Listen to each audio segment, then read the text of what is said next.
are going to translate some sentence which are very usable. हम लोग आज कुछ सेंटेंस को ट्रांसलेट करने जाए जो देखने में बहुत छोटे छोटे सेंटेंस है, लेकिन ये बहुत ही अलग टाइप का है। इसको हम लोग ट्रांसलेट करने जा रहे हैं। फर्स्ट में क्या लिखा हुआ? पहले आप। सेकंड में रहने भी दो। थर्ड में है वो तो गया।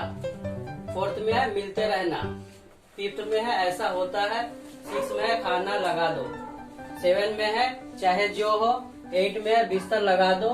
9 में है मैं खुद ही चला जाऊंगा। 10 में है मक्खी को उड़ा दो। तो फर्स्ट में क्या है? पहले आप। पहले आप, इसको इंग्लिश में हम लोग कैसे बोलेंगे? पहले आप। इसको हम लोग इंग्लिश में बोलेंगे यू फर्स्ट। पहले आप को इंग्लिश में क्या बोलेंगे? You first. ठीक है। उसके बाद है रहने भी दो। रहने भी दो कब बोलते हैं?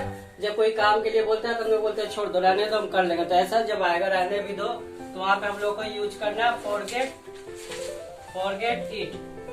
रहने भी दो, फॉरगेट इट। रहने भी दो का बोलेंगे फॉरगेट इट। थर्ड में है वो तो गया। तो यहाँ पे गया मतलब जाने के लिए नहीं यूज हो रहा है। वह तो गया मतलब वो काम से गया। जैसे एग्जाम खराब गया तो बोलते हैं मैं तो गया, इस बार एग्जाम खराब गया, मैं तो गया। तो इस टाइप का सेंटेंस होगा वह तो गया। यहाँ पे जाने के लिए नहीं यूज हो रहा है, इसलिए यहाँ पे क्या होगा? यहाँ पे जाने के लिए ही इज गोन। अगर इस तरह लिखते हैं ही इज गोन, वह तो गया मतलब इस बार वह उसका परफॉर्मेंस खराब हुआ, तो वहाँ पर लोग यूज करते हैं ही इज गोन।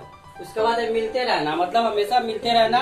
अब एक स्कूल का और हम लोग खत्म हो गया, लेकिन जब स्कूल कंप्लीट करते हैं तो जब फ्रेंड लोग से क्या बोलते हैं? हमेशा मिलते रहना। तो मिलते रहना का मतलब हो गया हमेशा टच में रहना। इसीलिए यहाँ पे हम लोग यूज करेंगे कीप इन टच। मिलते रहना, कीप इन टच। मिलते रहना को इंग्लिश बोलेंगे कीप इन टच। उसके बाद है ऐसा होता है।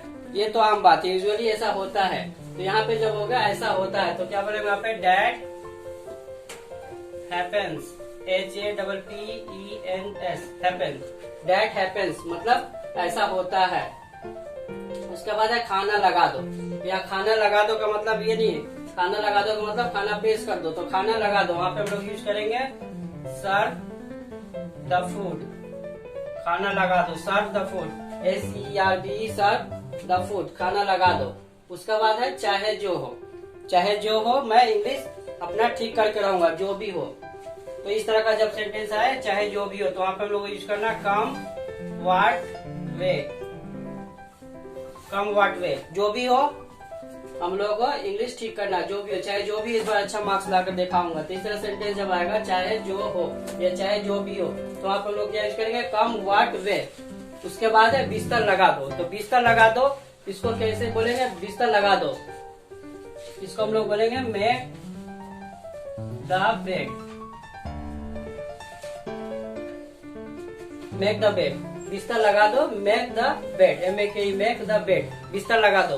उसके बाद है मैं खुद ही चला जाऊंगा। इसको हम लोग कब यूज करते हैं? जैसे किसी के यहाँ गए तो बोला चलो हम लोग गेट तक छोड़ देते हैं, चलो यहाँ तक छोड़ देते हैं, तो बोला जाता है कि रहने दीजिए, तकलीफ मत कीजिए, मैं खुद ही चला जाऊंगा। जब ऐसा सेंटेंस हो कि रहने दीजिए मैं खुद ही चला जाऊंगा, खुद से जाने का मतलब क्या है? तो वहाँ पे माई सेल्फ का यूज करना, खुद ही चला जाऊंगा। तो यहाँ पे होगा आई शैल या विल गो माई सेल्फ। वहाँ पे हम लोग यूज करेंगे my self. I will go my self या आई शैल गो माई सेल्फ, मैं खुद ही चला जाऊंगा। ठीक है, मैं खुद ही चला जाऊंगा कब बोलते हैं?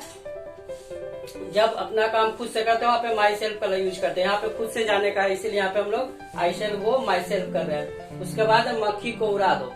तो मक्खी का इंग्लिश में हम लोग क्या बोलते हैं? फ्लाई। और उड़ाना को भी बोलते हैं फ्लाई। तो यहाँ पे हम लोग फ्लाई या फ्लाई यूज नहीं करेंगे, फ्लाई द फ्लाई। तो ऐसा सेंटेंस हम लोग यूज नहीं करेंगे, ये गलत हो जाएगा। इसका हमको कंसेप्ट जानना पड़ेगा। देखने में क्या है कि मक्खी को उड़ा दो, तो अगर हम ट्रांसलेट करें तो मक्खी का भी फ्लाई होता है और उड़ाना का भी फ्लाई होता है। तो यहाँ फ्लाई द फ्लाई करेंगे तो ये गलत हो जाएगा। तो यहाँ पे उड़ाना का मीनिंग क्या आ रहा है देखेंगे, कंसेप्ट इसका, नहीं तो ये रॉन्ग हो जाएगा। जैसे पतंग उड़ाना, तो वहाँ पे हम लोग क्या यूज करते हैं? फ्लाइंग द काइट यूज करते हैं। लेकिन यहाँ फ्लाइंग द फ्लाई नहीं यूज करेंगे, क्योंकि मक्खी को उड़ाना पतंग उड़ाना में फर्क है। पतंग को हम लोग क्या करते हैं? अपने मर्जी से उड़ाते हैं, और मक्खी को हम लोग उड़ा नहीं रहे, वो अपना मर्जी से उसको हम सिर्फ वहाँ से भगा रहे, वहाँ से हटा रहे। जब कहीं से हटाएंगे तो उसको क्या बोलेंगे? मक्खी को उड़ाना नहीं है, मक्खी को भगाना है। इसीलिए यहाँ पे यूज होगा गिव द फ्लाई अवे या फार। गिव द फ्लाई अवे, मतलब मक्खी को उड़ा दो। यहाँ पे फ्लाइंग यूज नहीं करना है। पतंग को उड़ाते हैं तो अपना मर्जी से उसको उड़ाते हैं, लेकिन यहाँ मक्खी को उड़ा रहे हैं तो उसका खुद पावर है उड़ने का, सिर्फ उसको वहां से हम लोग हटाते हैं, उसको भगाते हैं, इसीलिए यहाँ पे यूज हो रहा है गिव द फ्लाई अवे। फिर से एक बार हम लोग ट्रांसलेट करते हैं। Let's revise the sentence. पहले आप, तो वहाँ पे यूज करना है यू फर्स्ट। उसके बाद है रहने भी दो, इसको हम लोग बोलेंगे फॉरगेट इट। उसके बाद से नेक्स्ट है वो तो गया, तो ही इज गॉन, या मैं तो गया तो आई एम गॉन। इस बार मेरा एग्जाम खराब गया, मैं तो गया, तो वहाँ पे यूज करेंगे यहाँ पे आई एम गॉन। उसके बाद है मिलते रहना, ठीक है, मिलते रहना, तो वहाँ पर यूज करेंगे कीप इन टच, मतलब हमेशा टच में रहना, मिलते रहना। उसके बाद ऐसा होता है, तो दैट हैपेंस, हमेशा ऐसा क्या होता है, ये चीज तो नॉर्मल है, यूजुअली ऐसा होता है, तो वहाँ पे यूज करते हैं दैट हैपन। उसके बाद है खाना लगा दो, तो खाना लगा दो का मतलब खाना पेश कर दो, तो आप यूज करेंगे सर्व द फूड। उसके बाद है चाहे जो हो, चाहे जो भी हो, चाहे जो हो या चाहे जो भी हो, वहाँ पे हम लोग यूज करना कम व्हाट वे।